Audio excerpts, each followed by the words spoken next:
Hello, friends. Today I'm ranking another artist that is so influential to 20th century music, and he will be influential for many, many years to come, and that is Miles Davis, the Prince of Darkness, one of the greatest jazz musicians that has ever been. And I believe that many, many years from now, eons away, people will still be putting him up there with the likes of Mozart, Stravinsky, Beethoven, the Beatles, Queen, all of them, all the best people. And what I'm going to do today is I'm going to go through the top 5 from least amazing to most amazing, and it's going to be a countdown. I'll give you a bit of a summary of the album when it came out, the players on the album, because that's actually pretty important as well. Because Miles used to surround himself with great players, and he quite often sought out unique players to play with him, and then he would subvert their expectations, what a band leader would do, and he would quite often not make them play technically and make them play more viscerally, which cooked up really interesting results, and that's why you get different sounds that you get on his discography. So without further ado, I'm going to go through them, and I'm going to start with number 5. Now, number 5 is Star People. And this one came out in the 80s, 1983. So 1983, this was his post-hiatus.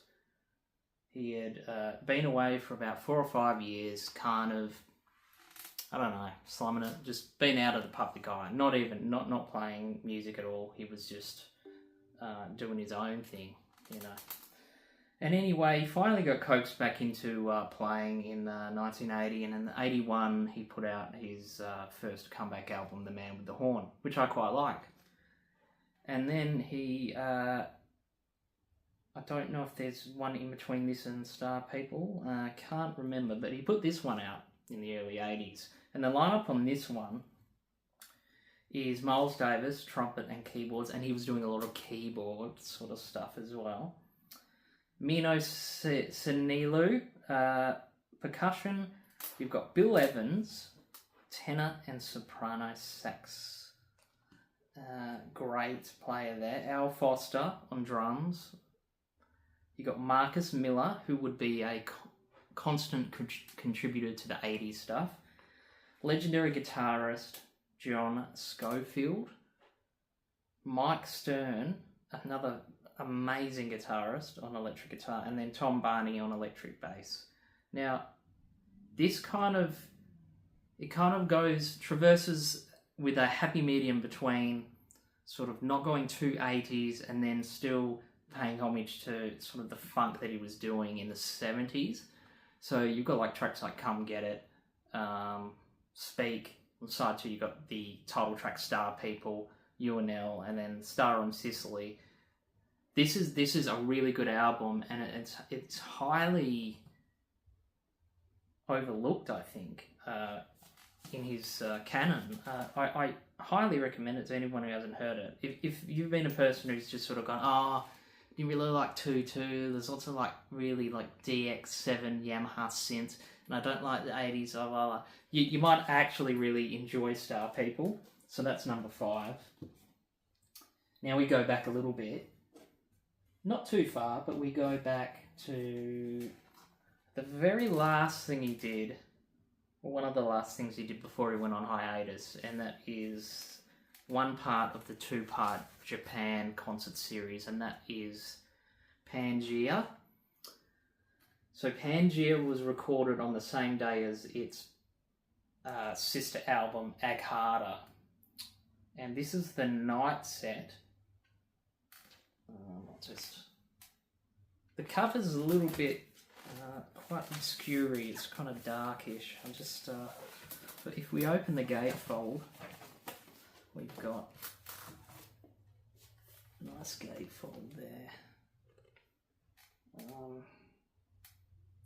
And this is his full-on heavy funk stuff. The album basically, the tracks are basically just called Zimbabwe, Part 1 and 2 on Record 1, and Gondwana on Record 2, Part 1, Part 2. And yeah, he was heavily into funk and polyrhythms at the time, and it's just some of his heaviest stuff, actually. It's really, really good. The band's in the pocket, really, all the time. And the personnel, Miles is trumpet and organ, and he was doing a lot of organ around this time. You'll hear a lot of organ on the Get Up With It album, which was, I think, out in 74. Then we've got Sonny Fortune, brilliant, soprano sax, alto and flute. So he does a bit of everything. We've got Michael Henderson on bass, who does a really good job in the rhythm section. And I don't know if we're the unsung hero or not. A lot of people praise him, but Pete Cozy on the guitar, synth and percussion, he was doing a lot of really, really out there sounds on guitar. And we also have Reggie Lucas on guitar here. So they had two guitarists in this band. So you can see it was very funk orientated, very heavy rock, sort of groove orientated sets. And then Al Foster, legendary Al Foster on drums. And then Matumi, who is doing his percussion, so a range of percussion instruments like congas, that he does the water drums and rhythm box. As always, around this time, the production was held by Tio Macero and recorded at the Osaka Festival Hall, Japan, and this was the evening set on February 1, 1975. Now, you know that he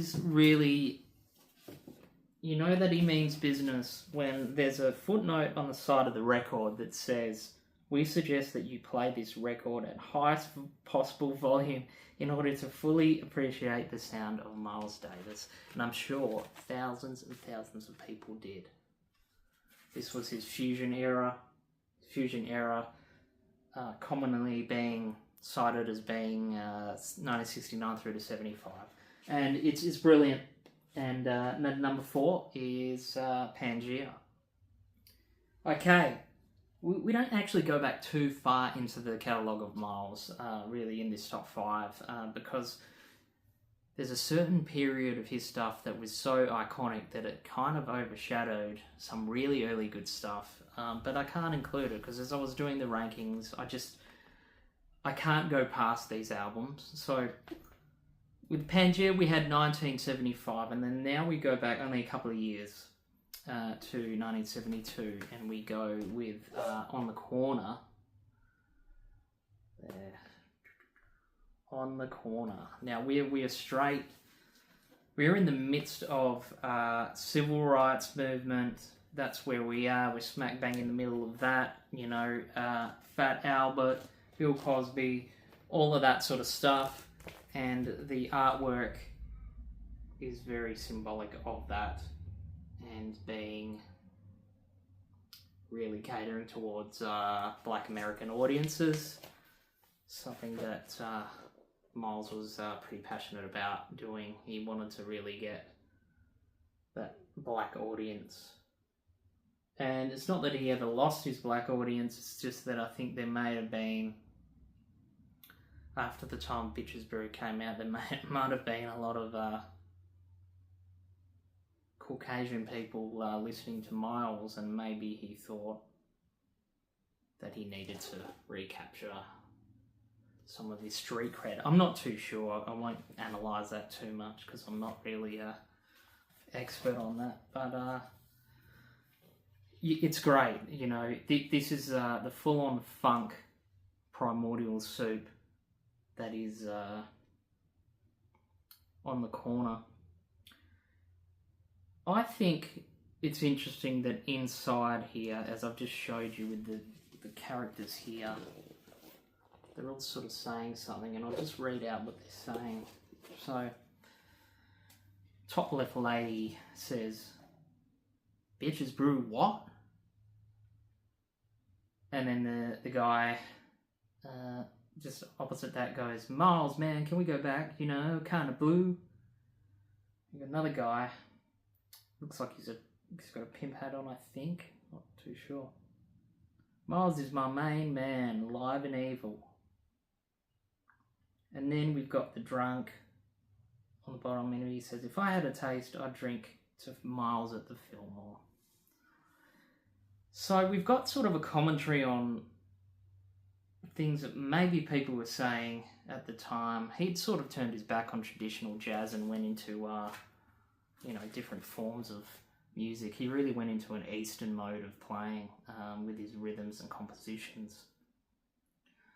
And yeah, this is really, really good. You've got On the Corner, New York Girl, Think of One Thing, Doing Another, Vote for Miles, Black Satin. And then side 2, which I think is probably the best side 2 of Miles's career. We got One and One, Helen Butt, and Mr. Freedom X. And again, produced by Terry Macero on Columbia. It's a pretty monumental album, and people still talk about it. They don't talk about it as much as they talk about the next one. So that is number 3, On the Corner.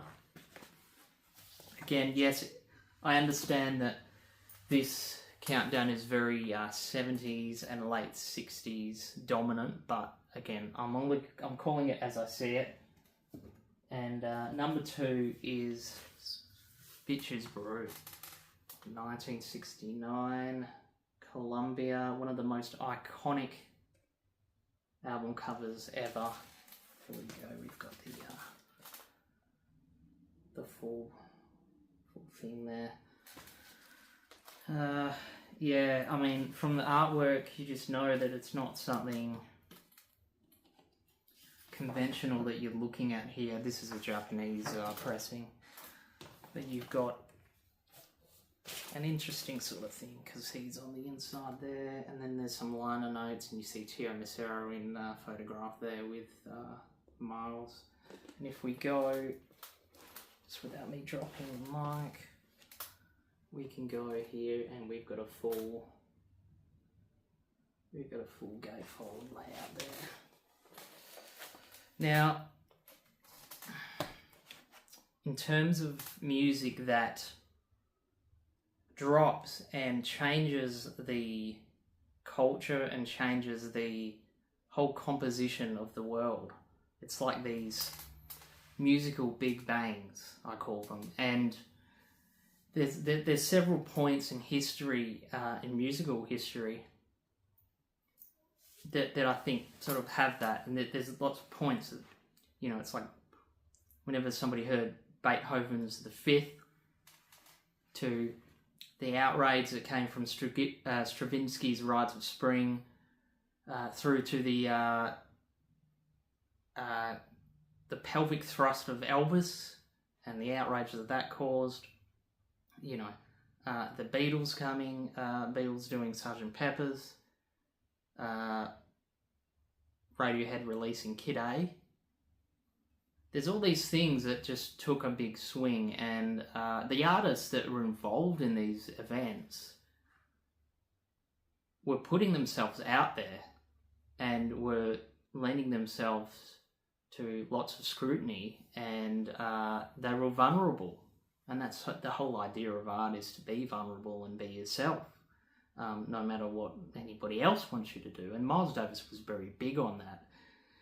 So when he got to a stage where he started dating Betty Maybury, basically what started happening was there was this slow progression from his image becoming, jazz, the formal jazz visual aesthetic, which was the Brooks Brothers suits.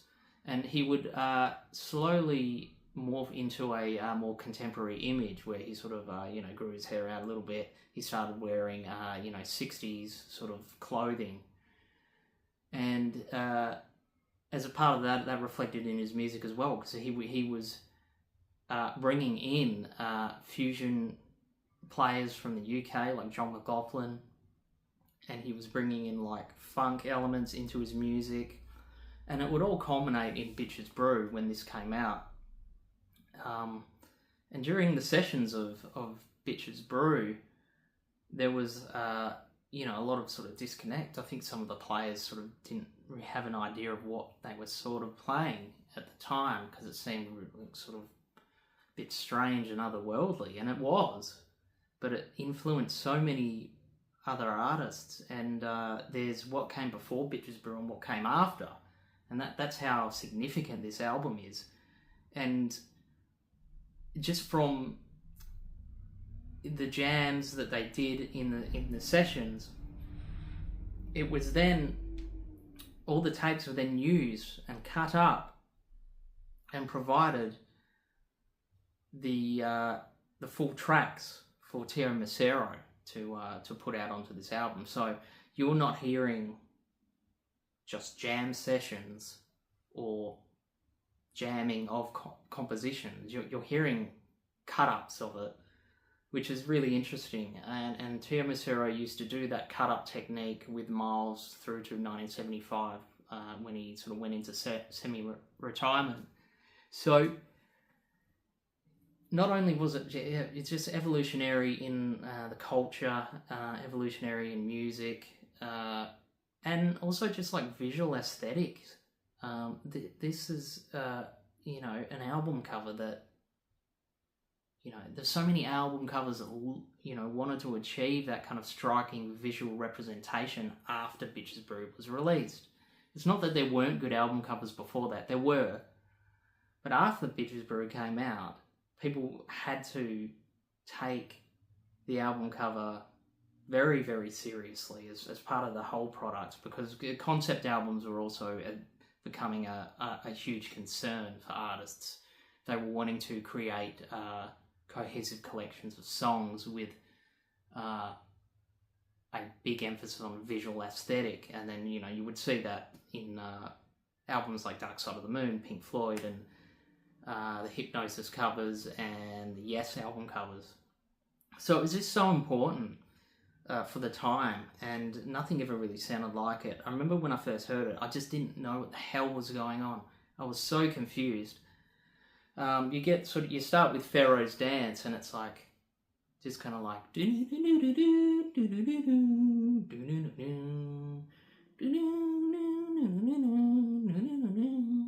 and it just kind of, you're just like, what is this? This is like this is like meandering, fluffy, like what? I don't even know what's happening.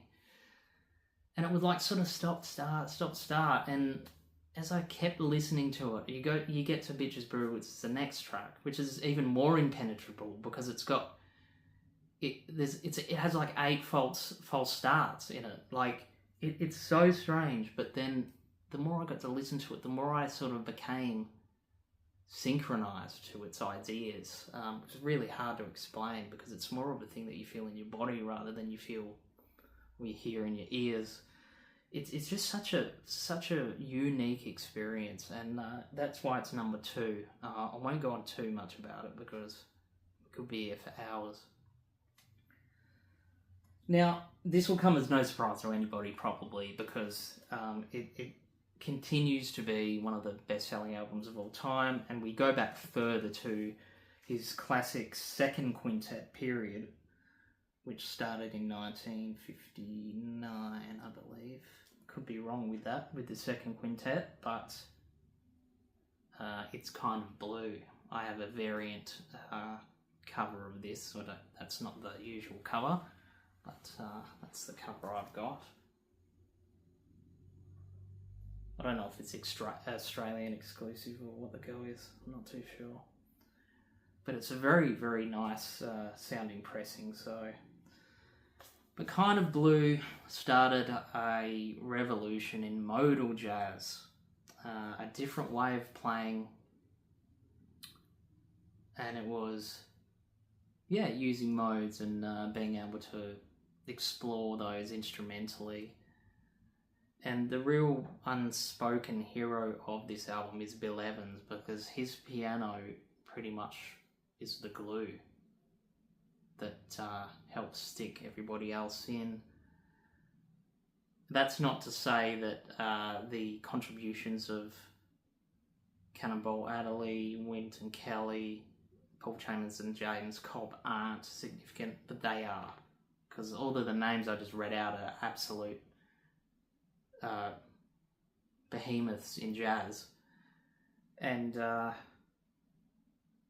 I get emotional in periods of this album. And there's little bits that you just go, how was this put together? So this is like a heavenly sound. People who don't like jazz can listen to this. It is very lyrical and it's not really harsh. It's a very kind of midnight, late night, down-tempo album, but it's significant. Like, the iconic bass riff of So What is sketched into my brain. The really kind of laconic, bluesy sort of thing of Freddie Freeloader is great. Blue and Green is just a great jazz ballad. All Blues is just a masterpiece in structure there. And then you finish with Flamenco Sketches, which Flamenco Sketches is a very like melancholy track, and that's the one that will get me most times when I'm listening to it, because it is just unbelievable. So I imagine the in the emojis, if you're looking at your emojis on your phone and you look at the emoji that is smiling but crying, that's what Flamenco Sketches is to me, and it's an absolutely unbelievable album. And anybody that kind of listens to it, even if they don't sort of go, oh yeah, that's great, they can at least appreciate it on its own merits for like just the musicality, the composition, the production. It's just absolutely sublime. It continues to sell albums, 65 years after its release. It still maintains its legacy as one of the best jazz albums ever, and it's for a very, very good reason. There are many that are close to it. You've got your Love Supremes and, Bill Evans' Live at the Village Vanguard, and there's all those other classics as well, but I think Kind of Blue is the best Miles Davis album. But let me know what you think. If that's a pretty cold take, I must say, Kind of Blue. It's a pretty obvious one, but it's true. It's the one. And let me know in the comments what you think. I think you could pick another 5 and do a top 10, but I think these albums are quite significant, and I suggest anybody that has even a slight interest in any jazz pick up Kind of Blue, because that is usually the gateway drug to appreciating jazz on a deeper level. Thanks very much, guys. I'll see you in the next one. Ciao.